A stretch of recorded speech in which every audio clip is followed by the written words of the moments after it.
BJP सरकार विरोध में कांग्रेस आनिला अनास्था प्रस्ताव।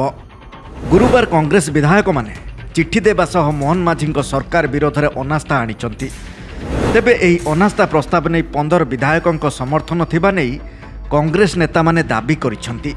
अन्यपटे विरोधी बीजेडी किंतु एपर्यंत अनास्था प्रस्ताव को समर्थन जणाई नहीं। कांग्रेस किंतु विरोधी दलर सहयोग लोड़ी। विरोधी दल नेता नवीन पट्टनायकों चैम्बर रे कांग्रेस नेता पहुंची सहयोग लोड़ी। ए संपर्क में विरोधी दल मुख्य सचेतक प्रमिला मल्लिक कहिसंती कांग्रेसर नेता माने ए नहीं बीजेडी संपर्क में एपर्यंत किछि आलोचना करि नाहांती। हेले आमे आम प्रसंग विधानसभा रे उठाइबु।